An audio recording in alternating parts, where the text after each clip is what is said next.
What you see before you is a city transformed.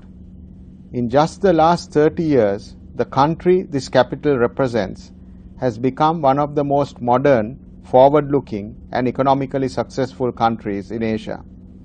Like this country, the man who developed it has had a fascinating career. He started out as a medical doctor, but in no time he was deeply involved in political controversy. Thrown out of his party in 1969 for criticizing the then Prime Minister, he has never flinched in telling the truth as he sees it. In 1972, he wrote his most famous work, which controversially examined his people and their problems as never seen before. The book was banned. He became Prime Minister in 1981, determined to bring prosperity and the modern world to his people. He succeeded, and the evidence of his success is all around you. 20 years later, still a controversial figure, he remains Prime Minister. The city is Kuala Lumpur, the country Malaysia, and the man is Dr. Mahathir bin Mohamad. Prime Minister, a very warm welcome to the program. Thank you. You started your career, Prime Minister, as a medical practitioner, and then you went into politics. How did this happen? Well, I would say that I was in politics first, because this was during the time when Malaysia was still under the British. I was a student. We had just emerged from the war. The Japanese had left. The British came back with a proposal to make Malaysia a full colony. We were a protected country, British protectorate, but they wanted to make it into a full colony, and we all opposed it. And at that stage, I became involved in politics among the young people at that time. So it is politics first, not medicine. On the personal side, and I'd like to start with that, you have also managed to couple, I think, a very happy family life with politics. Conventional thinking is that is almost impossible, that you have to give up family life when you go into politics. How did you manage to do that? Well, in the first place, my wife keeps me company wherever I go. So I managed to have that kind of companionship. My children, of course, live with me until they got married. And they make frequent visits whenever we are free. They'll come to the house, and occasions when we celebrate our grandchildren's birthday, I make myself available to attend to these little celebrations. So, although it's not very satisfactory, but we do keep in close contact. But it is a priority for your family, one would think. Yes, I must keep close to my family, because acts as a kind of anchor for me. What makes Mahathir tick? It's a question. What gives you this courage, the conviction, and the ability to take on almost the whole world when you think you are right? What makes you tick? Well, again, this began during the time when we were under the British. A desire to see the indigenous people like myself have a role in the country, and having got our independence, we want to prove that we can do as well as anybody else. And therefore, we have to really work very hard, and we have to be innovative in our thinking. And our development of this country has always been rather innovative in this approach. So this is almost a common phenomena here. Do you feel that the younger generation have the same passion that you have and you have had? I'm not quite certain, because they seem to take things for granted. They think that being independent is, of course, the normal state of things. They cannot even imagine not being independent. And being prosperous too is to them something that is natural. They even talk about any government would do these things for them, so why should they worry? How do you remind them that the hard work that was put in to build what we see here today, how do you remind them of that? Well, I keep on harping on the past. Of course, sometimes they say, well, we are not interested in the past. That was your problem, this is not our problem. But we keep on hammering on the need to remember our history, because we believe that if we don't look at our background, our history, we may be committing the same mistakes that we had committed before, and we might lose whatever gains that we have made through independence. Today, if a young person were to come to you, Prime Minister, and ask you, should I go into business or into politics, what would your advice be? I would say go into business first, establish yourself, and then go into politics, because it makes you a more round person, a person with some experience, and then you will have more understanding and even sympathy for the people in business who, after all, creates the wealth. You see, government cannot create wealth. Only the business community can create wealth. You were able to clearly identify that issue, the fact that growth has to come from the private sector, and that a businessman, being a businessman, was not that you were a parasite on society, but that you actually were creating wealth. But in Asia, in some countries, values are different. Still, being in business is considered to be being a parasite. How did you create that change in mindset? Now, we have in Malaysia what we call the Malaysia Incorporated concept, Right. Where there is a partnership between government and the private sector. We tell the private sector quite openly that we have a share in their business, in the sense that part of their profit belongs to the government, 28% in fact. We have reduced that from 45% to 28%. We told them that 28% of your profit belongs to us. So it is in our interest to help you make money so that we can get our portion. And our portion will be bigger if you make more money. But still in some developing countries, even in Asia, there is a perception that if you are a businessman, you are basically playing out the people, playing out the government. That mindset is there. We see it a lot in South Asia, more than maybe in East Asia. But how does one educate the public into your way of thinking, this idea of partnership, that it is a partnership that you are dealing with? We have fairly extensive control over prices, for example. We have maintained price control since the war, since before independence, because we feel that left to themselves, the business people are going to profiteer. They are going to think in terms of only their profits and not the burden they impose on the rest of the population. And therefore, we make sure that essential goods are controlled where the price is concerned. And this means, of course, that they cannot really exploit their position. They cannot monopolize. They cannot just fix prices at will. Some unessential things, yes, but essential things, they will have to keep to government prices. But it requires, Prime Minister, then a bureaucracy and a political leadership that understands the private sector and can make sure that you reach the balance. Where very often what happens is sometimes you may intervene at the wrong time and create a problem. How do you do that? How do you make sure that the government understands what they are doing?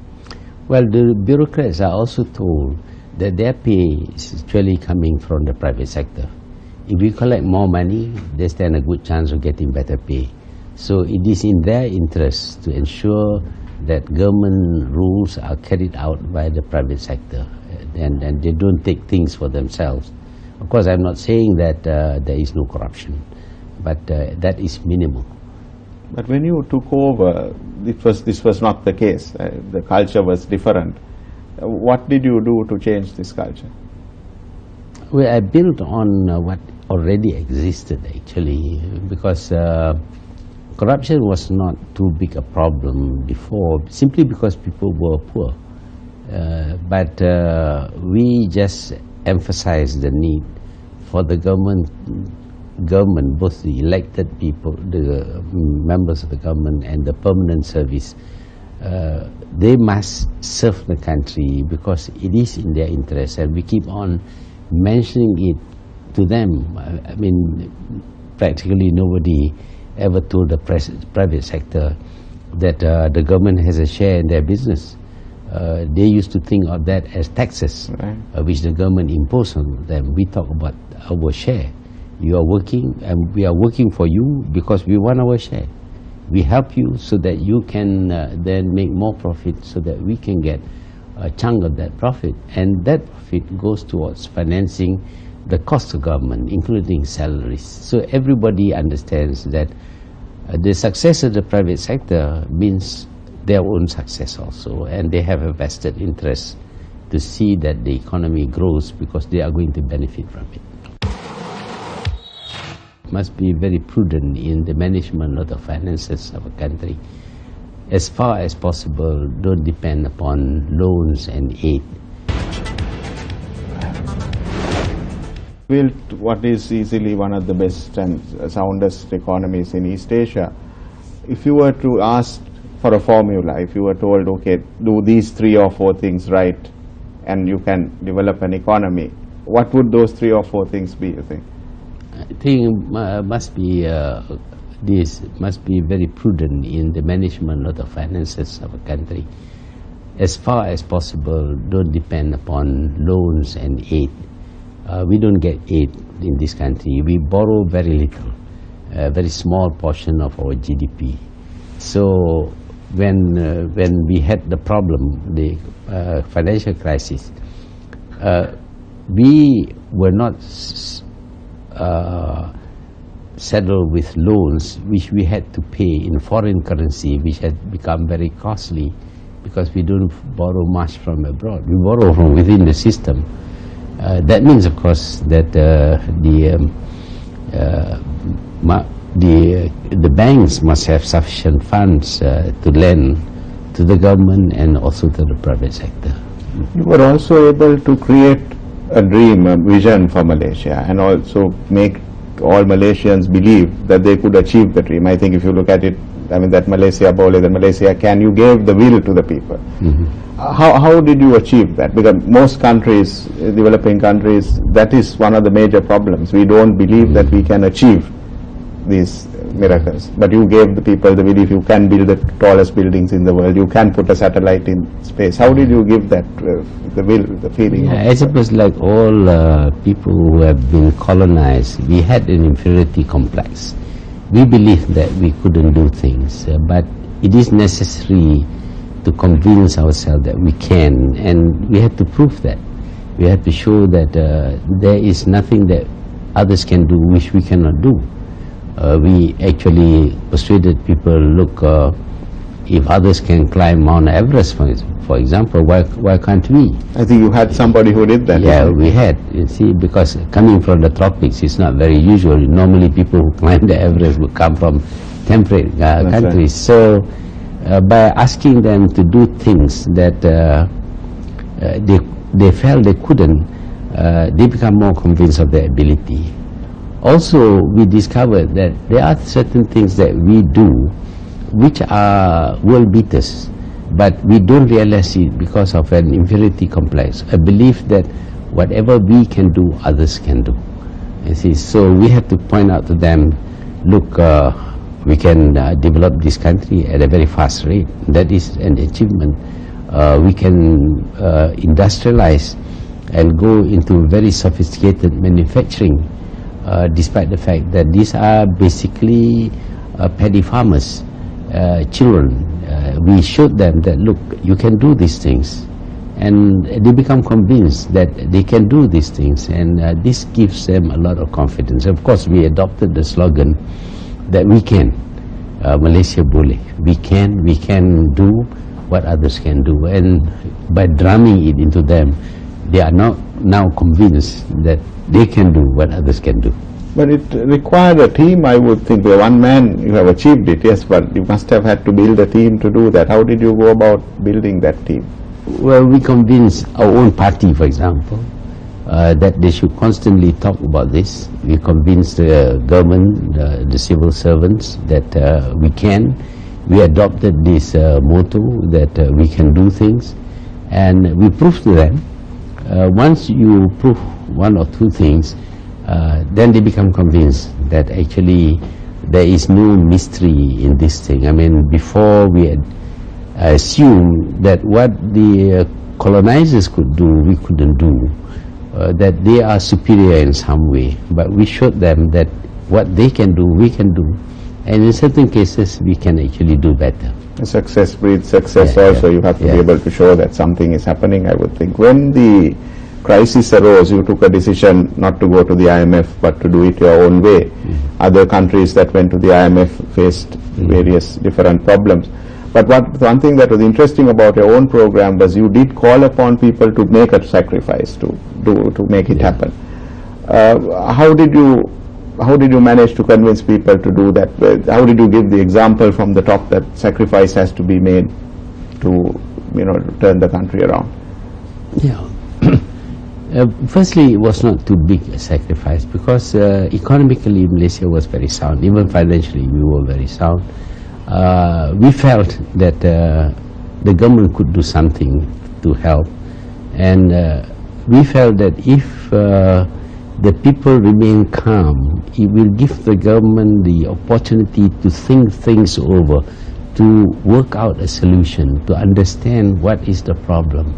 Had there been riots on the streets, we would be preoccupied with dealing with these riots, and we cannot think about how to tackle the problem. We may have a sense of urgency and a need to seek quick solution, and quick solution would mean going to other people and asking for help.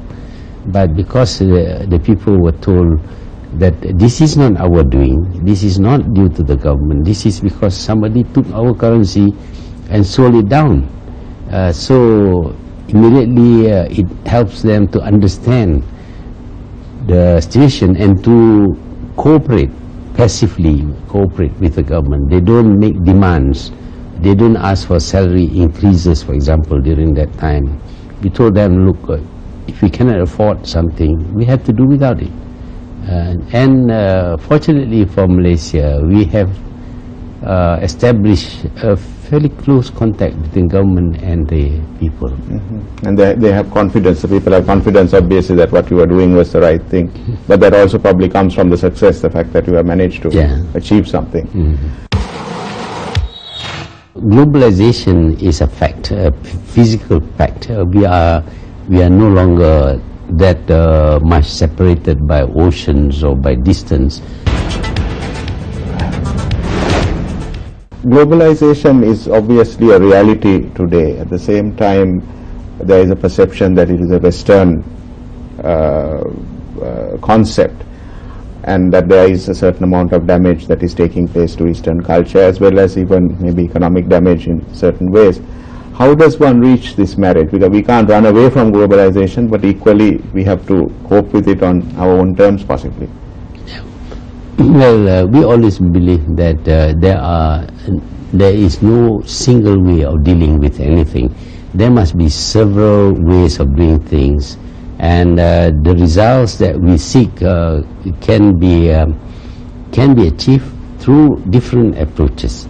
Now, globalization is a fact, a physical fact. We are no longer that much separated by oceans or by distance, because we can communicate very quickly. You can travel anywhere within one day. So that physical globalization, yes, it is there, and it is going to affect our way of life. But is it necessary that globalization should mean doing away with borders only for capital? Why only for capital? Obviously, it is confined to capital because these people have the capital. We don't have capital. We have labor. Why is it that globalization is not borderless for labor? Obviously, if there is going to be a borderless world, it must be borderless for everything. So because of that, we feel that there is too much concentration on the strength of the rich and no concentration at all on the strength of the poor. You have put these ideas across, I know, in various forums. How much progress have you made, do you think, at an international level in getting this alternate viewpoint across? Well, initially when we opposed globalization in the form that it came, lots of people thought we were a little bit cranky and just being recalcitrant, not willing to cooperate. But we explained explained repeatedly at various fora that this is what is now regarded as globalization, but there are other aspects which are not taken into consideration. We want a share of the wealth, but so far we are not sharing the wealth. In fact, when the currency traders attack our currency, it's a form of globalization, because I mean somebody from some other country can get access to our currency and do damage to it, crossing our borders. Our borders were not protecting our currency that much. So if that is going to be the effect of globalization, we have a right to resist it, to object to it. So from there we went on to examine trade. We went on to look at these huge mergers of the huge corporations. Why are they merging? Why are they becoming so big? Is it simply because of efficiency, or is it because they want the clout, the ability to monopolize? And even if it is not a full monopoly and oligopoly only, it still seems that we will have no chance because our companies are small. So there is obvious injustice in the perception and the not just the perception, but the form that globalization has taken. It seems to be coming out from the rich, and the poor have had no say, and no consideration has been given to our problems. So you have also taken a somewhat controversial view on the issue of liberal democracy, how the Western concept of democracy and how it should be applied to developing countries and especially Asia. Could you elaborate a little bit on that? In the first place, democracy is a foreign invention. For many Asian countries, it is not in keeping with their values. And once you say that anybody can become the government, then everybody wants to be in the government. And you may notice that most of the old democracies, they have only 2 or 3 parties. And the chances of a party being national in character and able to obtain a majority is much better with a few parties. But in some new democracies, everybody wants to be in, and they want to be in on their own, and they form 100 parties. You form 100 parties, there is not going to be one party which can gain the majority. Eventually, they will all be fragmented. They will be all fighting against each other, and the parties will never be able to form governments because they're all minorities. And then they form a coalition, and the coalition can be very weak. And because one party moves out, the coalition collapses. Although in Malaysia we have a coalition of 14 parties, but that is our way of working out our race relations here. Also, we have seen that the assumption that the majority of the people would choose the best people to rule them is not true. People do choose the wrong people for other reasons, maybe ethnic, maybe sympathy for a film star, for example, or liking a film star, not really looking at the ability to run the country. And very often the wrong people are chosen by the majority, and the result is bad government. We have seen it happen in many places. You have also, Prime Minister, succeeded in making sure that religion, culture go along with modernization. I mean, example is in the case of Islam. You have sought to balance the fact that we need religion, that is our foundation, and our culture, but equally we have to modernize. There is technology, we can't run away from that reality. What is your philosophy when it comes to that? How have you developed your philosophy? We never believe that religion is a hindrance to progress, modernization. But there are people who want to make use of religion in order to enhance their position in society. They want to use religion to keep the people literally obeying them because of their knowledge of religion. But when we study religion, we find that religion doesn't want to give power to any particular group. It is meant for the general good of the people, the adherents to the religion. And when we study Islam, for example, we find that Islam is totally compatible with progress. But of course, the people who are learned only in Islam feel that power is slipping away from their hands, and they want to get the people back to where they would obey the people with religious knowledge without question. See, so that we have to overcome that, and we have a tough time trying to convince our people that religion actually should help us maintain a balance and yet make the necessary progress. We don't want to discard our values merely for the sake of progress. Young people today, where are they headed? What is their thinking on this?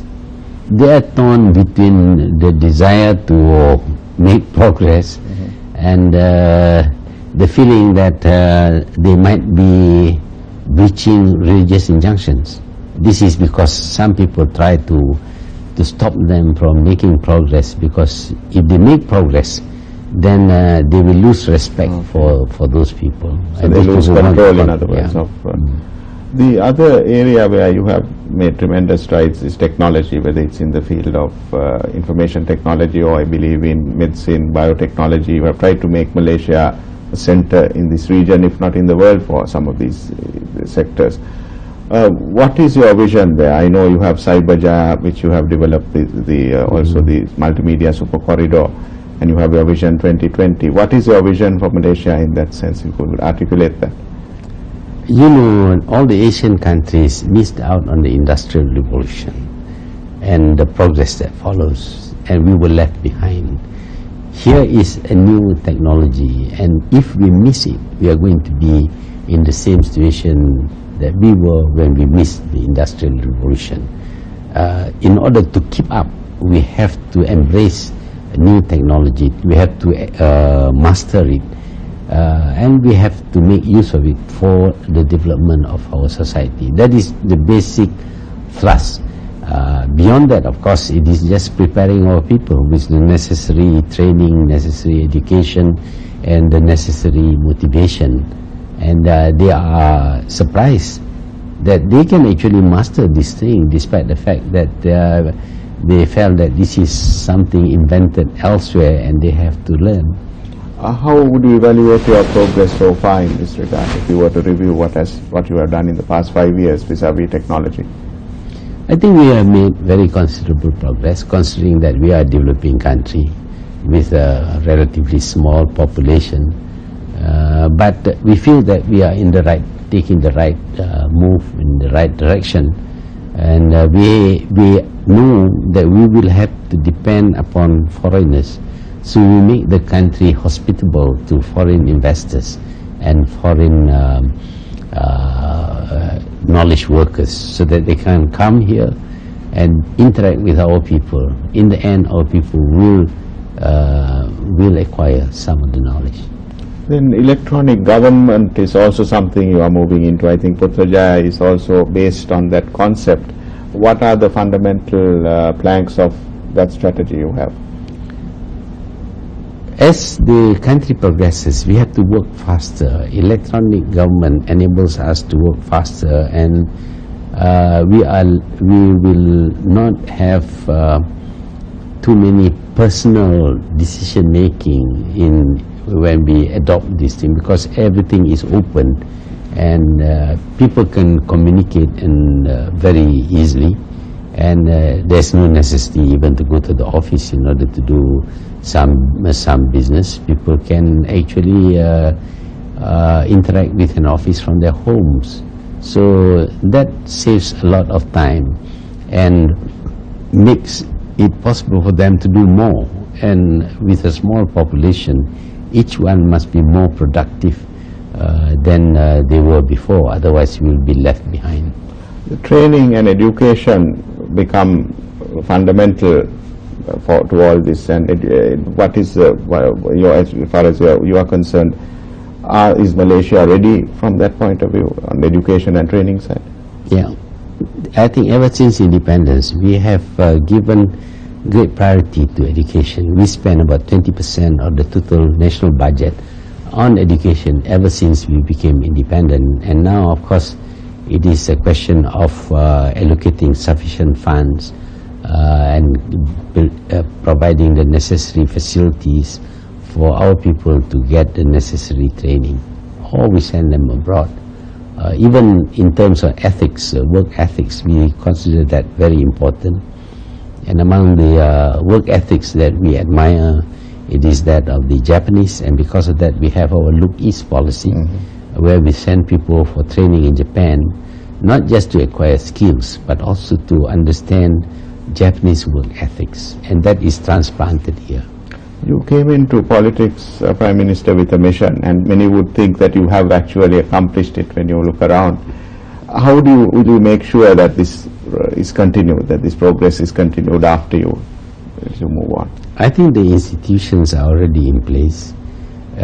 In Malaysia, fortunately, the succession is predetermined. The number 2 man succeeds the number 1 man. So we hope that the transition will not disrupt the government of this country. So all of us understand the mission, and if the same party continues in power, we are quite sure that the mission will be carried out. We are running out of time, Prime Minister, and my last question is, what is the legacy that Mahathir Mohamad will leave behind? How would you like to be remembered? Well, I don't know, people ask me this question. To me, it is not too important. Whether people remember me or forget me is not important. What is important is what has been done and what has been instituted, so that the process can continue. Prime Minister, thank you very much. Our guest tonight from Putrajaya, the administrative capital of Malaysia, was Dr. Mahathir Mohamad, the Prime Minister of Malaysia. There are 2 facets of Dr. Mahathir's leadership vision that I have always found particularly inspiring. The first is his ability to provide the Malaysian people with the self-confidence to achieve the seemingly impossible, be it by climbing Mount Everest or by launching a satellite into space. The second is his belief that economic development can only succeed if it is built on a strong indigenous, religious and cultural foundation. In concluding tonight's segment, I would like to leave you with a quotation from Dr. Mahathir Mohamad, who once said, "We are what we deserve to be. If we are not prepared to work hard for ourselves, then we deserve to be left behind. So before we blame others, spare some thoughts for our own shortcomings and correct them." This has been In Black and White. Thank you for joining me. Good night.